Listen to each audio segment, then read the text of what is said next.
Bonjour chers élèves et bienvenue pour le corrigé du concours ENSAM 2019. Je vais corriger la partie électricité et la partie nucléaire. Bon, je viens de recevoir le sujet aujourd'hui, donc je vous propose cette correction. J'espère qu'il n'y aura pas d'erreur dans la solution. Donc voilà, on vous dit, voilà le circuit suivant. Vous voyez, c'est à peu près toujours le même type. On vous donne un circuit avec plein d'interrupteurs et dans chaque cas, vous vous retrouvez toujours avec soit un circuit RC, soit un circuit RL, soit un circuit RLC, hein. C'est toujours le même principe. Donc voilà le circuit, on vous donne E égale à 5 volts, R égale à 20 ohms, à T égale à 0, on ferme K1 et K3. D'accord. Ensuite, on vous posera quelques questions. L'équation différentielle vérifiée par le courant. Faites très attention. Et c'est par le courant.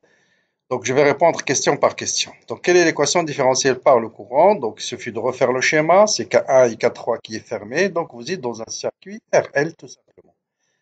Bien sûr, il faut remplacer ces deux résistances par leur résistance équivalente, qui est R sur 2. Ensuite, vous avez R et petit r. Donc, l'équation, la loi de dividende des tensions E est égale à R équivalent, tout ça je le remplace par une seule résistance équivalente, fois I plus L d de I sur d de T. Avec R équivalent, c'est quoi? C'est R sur 2 en ciré avec grand R, en ciré avec petit r, c'est-à-dire 3 demi de grand R plus petit r. Donc, c'est un circuit RL classique. La constante du temps, bien sûr, c'est L sur R équivalent. Ensuite, donc voilà, constante du temps, ça veut dire L sur 3R sur 2 plus petit r.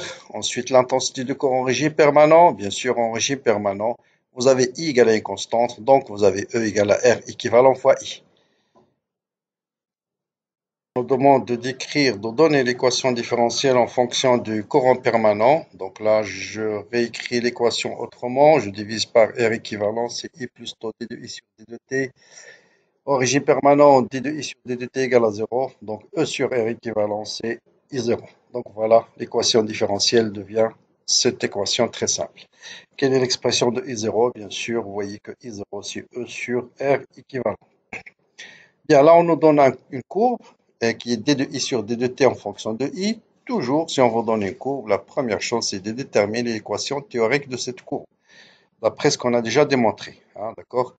Donc là, on a montré que d de I sur d de T égale à I0 sur T moins I sur T. Vous voyez bien que d de I sur d de T en fonction de I, c'est une droite de pente moins 1 sur T. Et l'ordonnée à l'origine, c'est I0 sur T. Sur T. Bien. Maintenant, à partir de la courbe, on nous demande de déterminer petit r et L. Donc là, une droite, vous avez la pente et vous avez la valeur lorsque x égale à 0, dans notre cas, y égale à 0.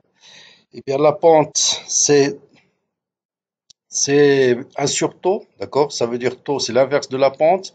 Donc l'inverse de la pente, c'est 0,125 divisé par 6,25. Donc là, c'est les unités internationales, donc pas de problème. Ça vous donne 0,02 secondes. Et quand i égale à 0, donc vous voyez bien que la valeur quand i égale à 0, d de i sur d de t, elle vaut i0 sur t. Ça veut dire que i0 sur t égale à 6,25.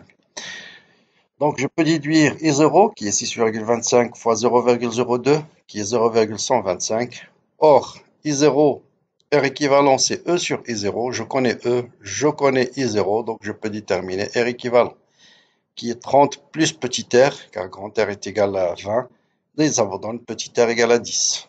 Donc voilà, donc là, il faut d'abord déterminer petit r avant de connaître la valeur de L.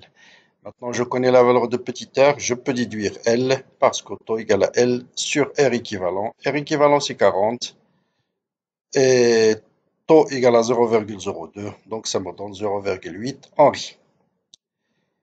Maintenant, on va passer à la deuxième partie de l'exercice. Cette fois-ci, c'est K1 et K2 qui sont fermés, c'est K3 qui est ouvert. Donc, vous voyez, c'est un circuit RC, tout simplement. Donc, je remplace ces deux résistances par une résistance équivalente, les deux condensateurs par un condensateur équivalent, et on a directement l'équation caractéristique E est égal à R fois I plus Q sur C, avec R, c'est R équivalent, où I, c'est C d de IC sur d de T. Donc voilà l'équation différentielle vérifiée par U de C. Bien, donc bien sûr, R équivalent, c'est R sur 2, de résistance identique en parallèle, et deux condensateurs en parallèle, c'est la somme des condensateurs, C de C. Bon, solution de l'équation, bien sûr, c'est I de C égale à E facteur de 1 moins exponentielle moins T sur taux. Avec taux, c'est R équivalent fois C équivalent, hein. Donc, ça veut dire RC tout simplement, hein. C'est RC parce que R sur 2 fois 2C, c'est R fois C. Bien, voilà pour cette question. C'est tout. Bon, la solution, voilà. Maintenant, on vous dit, sachant que le pourcentage de la tension I de C à l'instant T égale à 6,91 millisecondes par rapport à sa valeur maximale, c'est 99%. Donc là, il faut savoir que le condensateur est chargé à 99% si T est égal à 5 taux. Ça veut dire ce temps qu'on m'a donné ici, 6,91, c'est 5 taux. Donc, je peux déterminer taux. C'est 6,91 divisé par 5, ça veut dire 1,382 millisecondes. Donc, qui est égal à R sur 2 fois 2C. Donc, je peux déterminer C, c'est 69,1 microfarad. Et on va le vérifier par une autre méthode. On va trouver dans la deuxième partie une valeur très proche. Bien, maintenant, on va étudier les oscillateurs du circuit, oscillation libre d'un circuit RLC. Ah, d'accord? On nous demande de déterminer l'équation différentielle vérifiée par I de R. Attention, ici, c'est I de R. Et à partir de cette équation, déduire la valeur de lambda, de T0 et déduire la valeur de C. Bien. Donc là, une fois que le condensateur est chargé, on va mettre l'interrupteur de fermé. Et donc, vous avez tout simplement un circuit RLC en régime libre avec C, c'est 2C, et R, c'est grand R plus petit r. Donc, loi d'activité des tensions, U de C plus RI plus LD de I sur D de T plus U de R égale à 0. Ce que me demande, bon, c'est l'équation différentielle vérifiée par I. Donc, je dérive cette expression. La dérivée de Q, c'est I. La dérivée de I, c'est D de I sur D de T. Ici, D carré. Ici, c'est la dérivée de I de R. Et je multiplie le tout par R pour faire apparaître I de R. R fois I, c'est I de R. D de I, et là, D de I de R. La D carré de I de R. Et là, c'est R fois D de R sur D de T. Je divise le tout par L et j'obtiens exactement cette expression-là. Avec 2 lambda, c'est grand R plus petit r sur L. Et 4 pi carré sur T0 carré, c'est 1 sur L, c'est équivalent. Donc, par analogie, on va déterminer l'expression de lambda, c'est grand R plus petit r sur L. Même chose, 4 p carré sur t0 carré, c'est 1 sur LC équivalent. Donc t0 est égal à 2 pi racine carrée de L fois C équivalent. C'est équivalent C de C, je vous rappelle. Ici, on vous donne la période est à peu près égale à l'absolu de période déterminée. C équivalent. Donc C équivalent, c'est t0 carré sur 4L fois pi carré. Et on retrouve 147 microfarad. Donc je vous rappelle que C équivalent C de C, donc C égale à 63 à 73 microfarad. Bon, tout à l'heure, on a trouvé à peu près 0,69, je crois. Donc, vous voyez bien que ce sont des valeurs très proches parce que là, c'est une approximation. On a approximé la pseudo-période avec la période propre. Ensuite, on passe aux exercices sur le QCM qui sont réservés au nucléaire. Donc là, ce sont des questions très simples. On vous dit, on considère un échantillon radioactif de N0 nucléide. À l'instant t égale à 0, ces derniers se désintègrent en fonction du temps. On note n de t le nombre de nucléides présents à l'instant t. T1 la demi-vie de l'échantillon radioactif. N de t s'exprime en fonction de quoi? Donc on vous demande de déterminer l'expression n de t, c'est le nombre de noyaux restants. Donc c'est bien sûr n0 exponentielle moins lambda t. Mais puisqu'on a dit de l'exprimer en fonction de t1 je remplace tout simplement lambda par log de 2 sur t1. Voilà, c'est une équation que vous avez vue n fois en terminale, l'équation de désintégration de l'uranium. Vous fait la loi de conservation des Z et de A et vous allez trouver x égale à 8, y égale à 6. Donc vous faites par exemple pour trouver x, vous faites 238 égale à 206 plus 4x. Et ça vous donne x égale à 8. Pour trouver y, vous faites 82 égale 82 plus 16 moins y. Et vous trouvez y égale à 6. Un élément radioactif a une demi-vie 15 secondes, a une activité initiale 3 × 10^8 becquerel. L'activité de cet élément a 45 secondes. Bon là, il suffit de remarquer que 45 c'est 3 fois T1,5. Donc l'activité au bout de 3 fois T1,5 c'est à 0 sur 2 puissance 3. Et sauf erreur, ça vous donne 375 10 puissance 7 becquerel.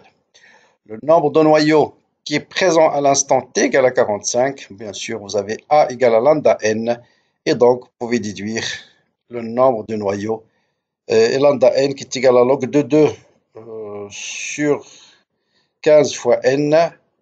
Et bon, là, il n'est pas, qui est égal à 3,75, bien sûr. Donc, n, qu'est-ce que j'ai fait ici? Donc, toujours la même chose, hein, lambda n, voilà. Et bon, vous connaissez log de 2. Il suffit de faire le calcul. Donc, n, c'est 3,75 10 puissance 7 fois 15 divisé par log de 2.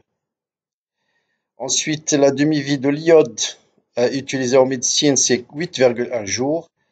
N Avogadro, on vous donne la question, c'est l'activité d'un gramme. Bon, là, je vous donne la formule, je vous laisse le soin de faire le calcul. C'est lambda n. Avec lambda, c'est log de 2 sur T1 demi, c'est 8,1 et non pas 8,5. Donc, c'est 8,1 fois 24 fois 3600. Il faut le transformer en secondes fois n. Et n, bien sûr, c'est le nombre d'Avogadro fois la masse divisé par la masse molaire. Donc voilà, vous calculez n, vous le remplacez ici et vous avez l'activité de cet échantillon. L'astate est un élément radioactif rare, présent avec des quantités infinitésimales de l'uranium pur. On vous donne sa demi-vie. Période 8 heures. On dispose d'un échantillon de masse 105 grammes. Quelle est la masse restante au bout d'une demi-journée? 12 heures. Bien sûr, m c'est m0 exponentielle moins lambda t, log de 2 fois t sur t1 demi. Vous remplacez t par 12 et t1 demi par 8 et ça vous donne tout de suite 105 divisé par 2 à la puissance 1 demi. On peut remarquer cette formule de le départ. Vous voyez bien que 12 c'est 1,5 fois t1 demi. Donc m qui reste c'est m0 sur 2 à la puissance 1,5. Donc voilà pour cette partie-là qui a été demandée par pas mal d'entre vous. Ah, c'est le concours de l'ENSAM 2019. Bon, je me suis contenté de corriger la partie électricité nucléaire parce que la mécanique, il n'y a aucune idée sur le cadre pédagogique. Mais probablement, ça va se concentrer sur la première partie, tout ce qui est mouvement linéaire, mouvement uniformément accéléré, chute libre, chute parabolique. Je pense que ça va être à peu près le même cadre que l'ENSA. Voilà, je vous souhaite bien sûr très très bonne chance, bon courage et surtout après très bonnes vacances. À bientôt.